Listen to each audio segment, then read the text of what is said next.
Mas agora é hora de falar de uma coisa muito legal que a gente gosta muito aqui no Conecta, que é sobre a nossa produção cinematográfica. A gente vai falar inclusive sobre orgulhos. Por quê? Porque Minas Gerais tem nos representado Brasil e mundo, viu, na produção cinematográfica. E também, né, não só Minas Gerais, mas Contagem também. Eu tenho falado que Contagem tem se tornado um polo de produção audiovisual. A gente vai bater um papo, então, com ele. Vamos conversar com o cineasta mineiro Marcos Pimentel, conhecido por seus documentários contemplativos e também marcados pelo silêncio. Chega agora aos cinemas com Fé e Fúria, um longa pautado pela urgência do tema, a intolerância às religiões de matriz africana em favelas e subúrbios do Rio de Janeiro e também de Belo Horizonte. Boa tarde, Marcos. Prazer receber você aqui no Conecta. É tudo meu estar aqui com você e com todos os seus ouvintes. Pois é, Marcos, eu queria começar. Depois eu quero que você comente essa fala minha, se eu tô pirando aqui em falar que a gente tá se tornando uma referência, um polo de produção cinematográfica. Mas antes, eu queria que você começasse falando um pouco sobre a proposta de Fé e Fúria. Qual foi a sua inquietação, a sua inspiração para trabalhar com esse tema, que traz aí principalmente o preconceito sofrido pelas religiões afro nas favelas do Rio e também aqui de Minas. Como é que surgiu esse assunto para você? Bom, vamos lá. Fé e Fúria parte de casos de intolerância religiosa para falar um pouco sobre essa onda conservadora que, infelizmente, paira sobre o nosso país nos últimos anos.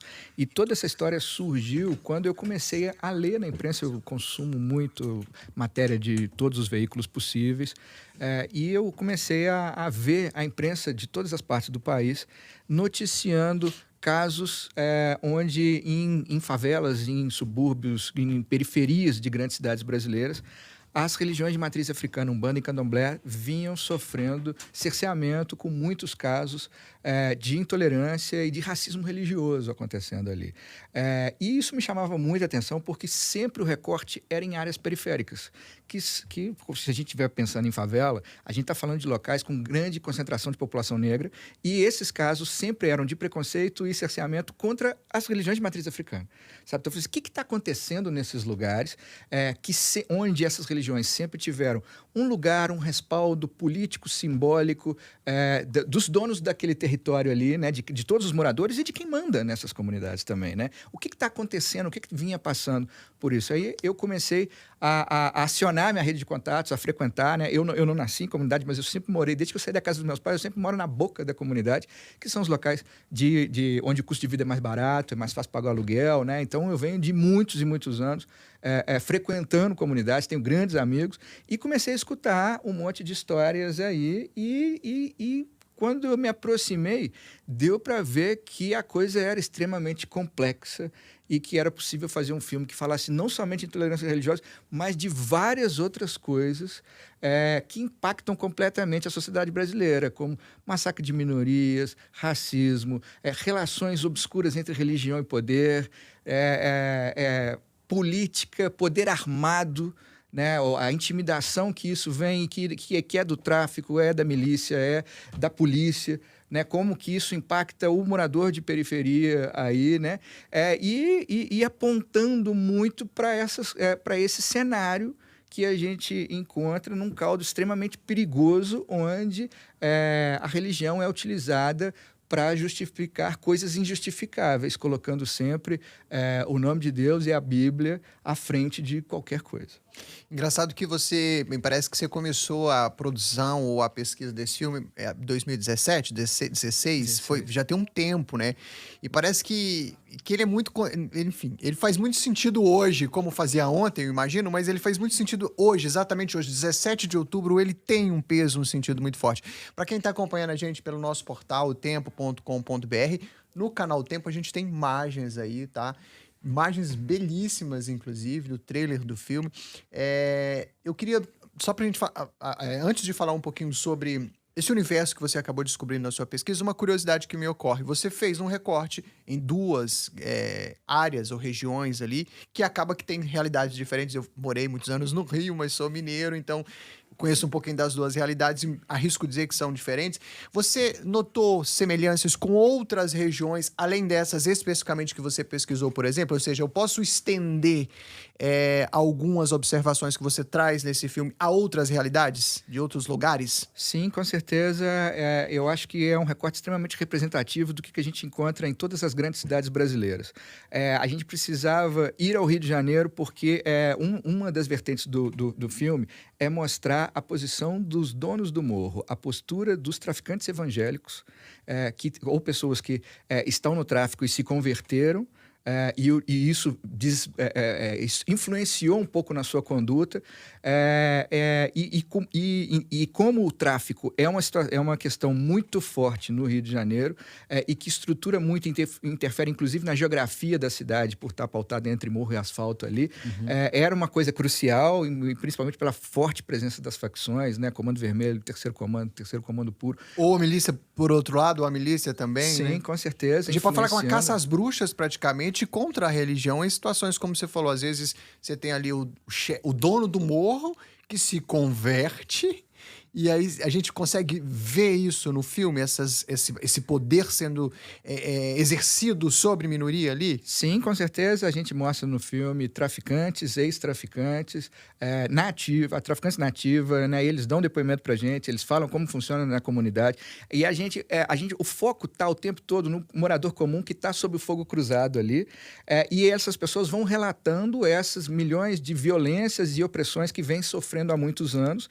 E a gente abre espaço para os dois lados do embate ali, evangélicos intolerantes de um lado, adeptos de Umbanda e Candomblé que vêm sendo silenciados e cerceados há muito tempo, e também os donos do morro. Abrimos espaço para que eles falem, dividem com a gente, dêem a opinião do que tentando justificar o que acontece nas suas comunidades e nas comunidades das facções comandadas pelas facções rivais. Agora, respondendo ainda a primeira pergunta que você tinha feito, Belo Horizonte representa as situações que a gente identificou aqui não são tão diferentes do Rio de Janeiro. Não, né? Assustador isso, como que a gente encontra. Apesar, a única diferença está no tamanho e na quantidade das armas. Sim. Né? Que o volume aumentava quando chegava no Rio ali. Mas a gente encontra populações altamente armadas aqui também, né?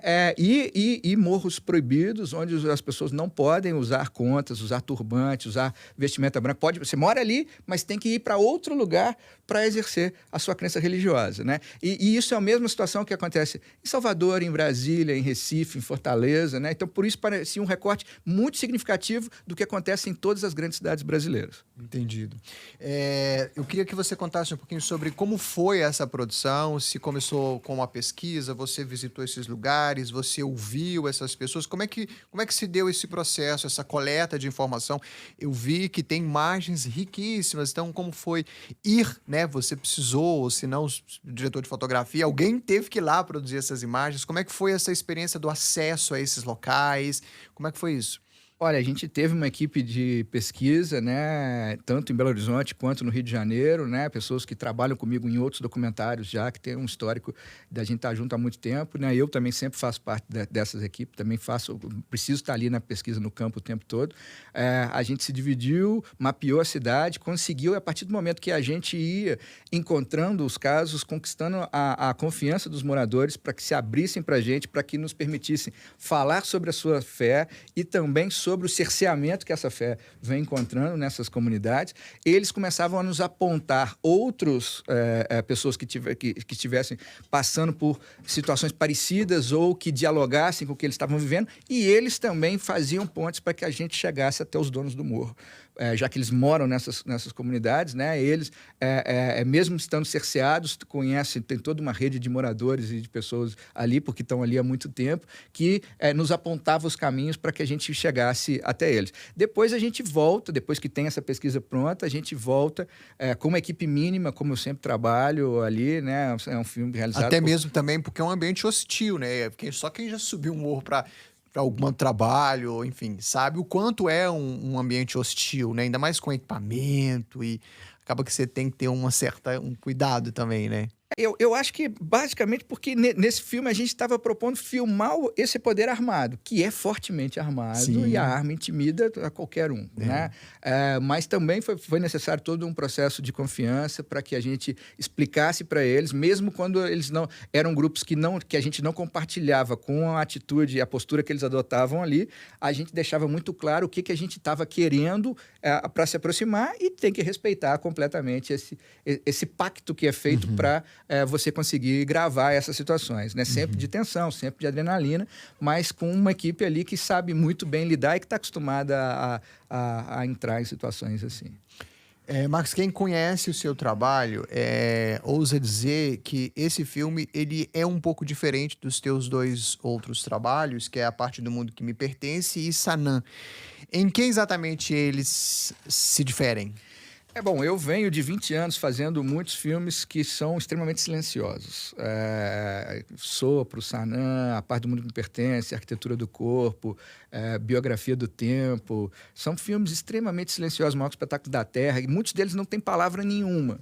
São muito reflexivos, né? Assim, eu gosto dessa coisa de você criar uma linha narrativa que a condução do som é uma trilha que é você que... A condução pelo som é uma trilha que a gente coloca, né? Sim, Eu achei isso genial. E muitas vezes você cria uma certa sonoridade com aqueles sons do cotidiano ali, né? E vai trabalhando com isso, mas são filmes que têm uma observação visual muito grande e que prescindem da palavra. Não tem entrevista, não tem diálogo praticamente entre os personagens ali, mas ainda que tudo soe, né? Que esteja ali, mas tem a atmosfera sonora registrada.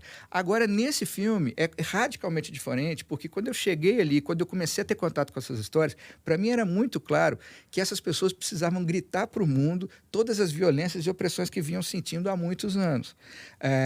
Algumas delas consequências há séculos e séculos de opressão, porque o racismo é uma grande ferida não sanada da sociedade brasileira, infelizmente, né? Então, o mínimo que eu podia fazer é abrir espaço para que essas pessoas falassem, né? E outra situação também, que é bastante particular dessa história, é que a gente está filmando casos de intolerância. O intolerante não se permite filmar. Né? Então, o que a gente... Por mais que o cara tá exercendo ali, mas ele é tão cruel a coisa que ele sabe que está fazendo alguma coisa que não deveria fazer, ou alguma coisa que não vai pegar bem se ele for filmado fazendo. Então, o que a gente tem são as pessoas que sofreram a intolerância relatando isso pra gente. Então, é um filme que o discurso é muito importante, é uma grande costura, a gente parte do micro para o macro, mostrando como, num primeiro momento, pode parecer casos isolados, mas não é. É praticamente uma ação orquestrada acontecendo em todas as periferias, e que impactam completamente a sociedade brasileira, sabe? Eu acho que o filme está vindo num momento muito feliz, porque não somente pela pauta eleitoral, que está inflamada pela questão religiosa aí, mas eu acho que a gente precisa muito de obras como essa. É um filme urgente nesse sentido, porque a gente precisa pensar o que a gente está construindo, né? E qual modelo de sociedade a gente quer para a gente. Né? Porque isso que... O filme, apesar de ser feito... A gente filmou durante 2 anos, em 2016 e 2018. Você estava falando isso, que ele é super atual. Parece que foi feito para agora, para esse momento agora, porque o cenário é tão terrível de coisas que vinham pairando sobre a sociedade brasileira ali, mesmo antes da eleição de 2018, e que foram exacerbadas nos últimos 4 anos, a ponto de chegar no ponto que a gente chegou aqui, né? Então, eu acho que é fundamental a gente assistir Fé e Fúria para poder pensar sobre que país a gente quer para a gente e qual é o modelo de sociedade que a gente quer para esse país.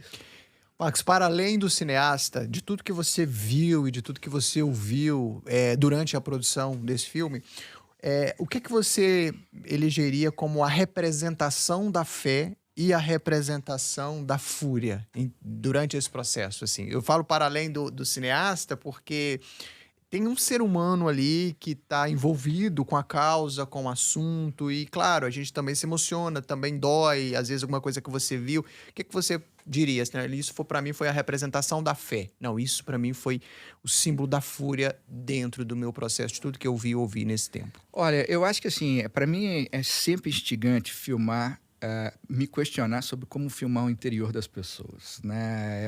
Quando a gente está falando de fé, a gente não consegue tocar. nisso, né? Então, para mim, sempre é muito interessante quando você tem que buscar estratégias para filmar o que as pessoas levam dentro, né?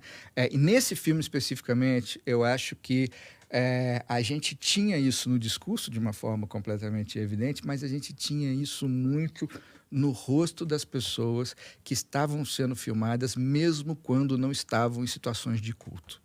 Sabe? Eu acho que isso é muito forte. A gente conseguiu chegar a essa intimidade ao mostrar o quanto aquelas pessoas estavam sofrendo por acreditar em algo que não podia ser exercido ali. É uma violência muito grande, porque a gente está falando de como recorte em áreas periféricas, a gente está falando de locais que têm, muitas vezes, falta apoio do Estado, né, para várias áreas. Né? Então, essas pessoas já vêm sofrendo descaso e abandono e opressão em todas as esferas da vida. E, de repente, elas perdem a crença religiosa, que devia ser alguma coisa que você leva dentro e que ninguém consegue te roubar. Mas encontrar uma fórmula, infelizmente, de cercear a prática até isso, no local cara? Onde a pessoa nasceu. Né? Voltado, muitas vezes, por controle econômico desses territórios também. Né? Então, porque o filme é de uma profundidade, vai mostrando e revelando várias camadas por trás de cada um dos episódios, que mostra que a intolerância é um único elemento de um caldo extremamente complexo, que a gente não pode... Por isso que o Brasil não é para principiantes mesmo, né? É um país que sempre a gente tem que se desconfiar e olhar tudo com uma certa desconfiança, né? Para entender o processo mesmo. Já a Fúria, eu acho que a gente... É muito forte ver no filme como o poder armado influencia nessas decisões, o impacto que a arma tem nessas situações, e a gente está vivendo... isso eu acho que se a gente tivesse filmado hoje, seria uma coisa diferente do que ter filmado em 2016 ou 2018, porque a gente vem num processo de armamento... Hoje está pior, né? Está muito maior. Está muito pior. Então, crescendo o número de armas, essas ameaças, principalmente nessas situações de vulnerabilidade, faz muita diferença, causa um impacto muito grande. Eu acho que a gente não tem nem capacidade de mensurar o que vai acontecer com esse país no futuro, com a quantidade de arma que está sendo despejada, que vem sendo despejada nos últimos anos para cá. Então, acho que isso, influencia completamente essa fúria. Mas outra coisa também, eu acho que é uma questão da violência cotidiana. Como isso não é um filme, você não vê nenhum disparo acontecendo no filme, apesar da arma. Mas é um filme extremamente violento, porque a gente está falando de cercear práticas cotidianas que influenciam no contato da pessoa com a sua própria espiritualidade, ali, que influenciam no dia a dia, que influenciam até mesmo para como aguentar mais, segurar o rojão, para como aguentar se equilibrar ali para dar conta de, com o pouco dinheiro que ganha, dar conta de sustentar tudo ali, né? E de manter o seu sustento, da sua família. Então, como é violento você cortar mínimas coisas que são extremamente importantes, como fé. Né? Como se, tipo assim, já te tira tudo. Deixa pelo menos a fé das pessoas. Não deixa, sabe? É extremamente cruel e perverso. Imagino. Bom, Marcos, eu queria que antes da gente encerrar, queria que você comentasse brevemente. O filme teve uma premiere na Alemanha, então queria que você contasse sobre essa experiência de ter seu filme aí, de certa forma, né, reconhecido, ter a oportunidade de expô-lo fora do Brasil e na Alemanha, que é um país, né, de uma crítica cinematográfica, sei lá, bastante contundente, e ao mesmo tempo queria que você falasse um pouco sobre quem não viu. A estreia foi dia 12, não foi isso? Foi essa semana passada? Foi dia 13. 13. Mas quem não viu ainda tem a oportunidade de ver. Queria que você contasse também um pouquinho como é que a gente faz para conhecer quem não viu. Bom, vamos lá, então. Desculpa, Nelly, eu vou ter que te corrigir. Só não foi na Alemanha, foi na Holanda. Tá? Foi na Holanda. Isso. Eu vou precisar falar porque foi no IDFA, em Amsterdã, que é o maior festival documentário do mundo. Sim. Então, por isso que a gente precisa marcar lá, porque esse festival só acontece lá. Verdade. E é o maior festival documentário do mundo, então é uma vitrine muito grande que atrai... E aí eu falei que a Alemanha é um país que... Mas a Holanda também é um país, né? Sim. Muito mais que a Alemanha até, a gente parar pra pensar. Mas que legal, a Holanda. Sim, foi lá e foi incrível, e a gente saiu de lá com convite para vários festivais em diferentes partes do mundo, porque entrar lá é sinal de que realmente o filme tem algo a dizer e precisa ser visto.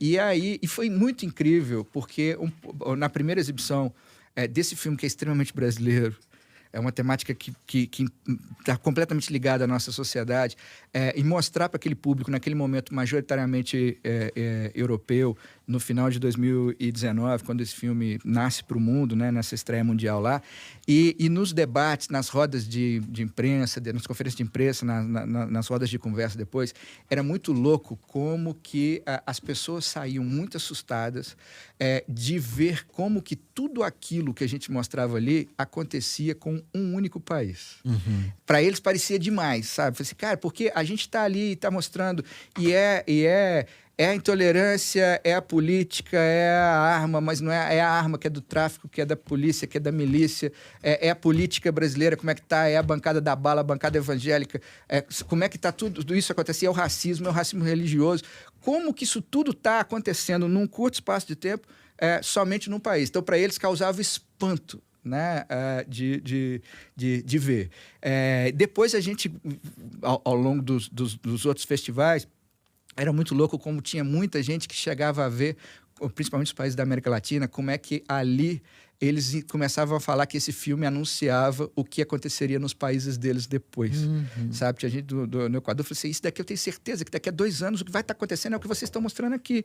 Porque, sabe, esses movimentos que acontecem dessas ondas, né? É uma onda conservadora que vinha... que chegou aqui, mas não é só aqui que chega. A gente observa, dos Estados Unidos vai descendo ali, né, o continente, né? Então, isso era extremamente interessante. Com relação aonde assistir o filme está em cartaz em 10 cidades brasileiras. Aqui em Belo Horizonte está no Belas Artes, está em cartaz lá, né, 6h20 da tarde, né? Esperamos muito virar a primeira semana, estamos no meio da primeira semana de exibição, esperamos muito dobrar, e disso depende a galera ir, o povo ir para as salas para assistir, né? Quinta-feira a gente espera dobrar e continuar lá para que as pessoas continuem tendo acesso, mas o filme está passando em 10 cidades diferentes, São Paulo, Rio, Manaus, Rio Branco, Belém, Brasília. Na próxima semana a gente entra em Recife também. Tá bastante interessante o movimento. E estamos bastante esperançosos, porque eu acho que é o momento da gente falar sobre essas coisas, né? É um filme extremamente urgente, que fala de coisas que impactam a vida de todos nós. Não é um filme que tem interesse somente para quem pertence às religiões que estão envolvidas no conflito, no embate ali, evangélicos, umbandistas e candomblecistas. Não, é um filme que qualquer cidadão brasileiro, qualquer um que é preocupado com o que acontece com a sociedade brasileira, vai se sentir representado ali e precisa ver e pensar sobre essas coisas. Maravilha. Só dar o serviço aqui, então. Rua Gonçalves Dias, 1581, no bairro de Lourdes, o Unicine Belas Artes. Então, quem não viu, fica dado aí o recado. Bom, a gente bateu um papo aqui com o Marcos Pimentel. Muito obrigado. Sucesso aí com o filme. Muito orgulhoso de você, dessa representação, dessa temática, né? Você traz aí com o seu olhar e com esse trabalho a voz, certamente, de muita gente. Então, parabéns aí pelo trabalho, sucesso, viu? Muito obrigado, eu te agradeço, Nélio, que bom trazer isso aqui, e eu te falo que concordo completamente com a observação que você fez no início. O cinema mineiro está vivendo um momento maravilhoso.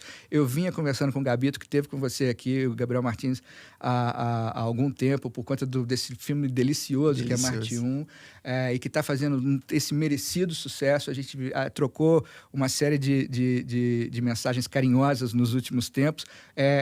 Nós dois extremamente satisfeitos com o momento que o cinema mineiro está vivendo, com uma geração fazendo filmes extremamente diferentes uns dos outros, mas a gente pode listar aí quase 15 pessoas atuando e levando filmes muito diferentes, feitos aqui no estado para um público de todas as partes do mundo, chegando a janelas extremamente interessantes. Eu acho que a gente precisa comemorar isso, e a forma de comemorar é ir ao cinema assistir filmes mineiros. Olha a cartela de oferta que a gente tem nesse momento, tá incrível. Claro que é reflexo também dos represamentos de pandemia, mas tem muita coisa legal sendo feita e chegando para o público aí, então tá na hora de ver.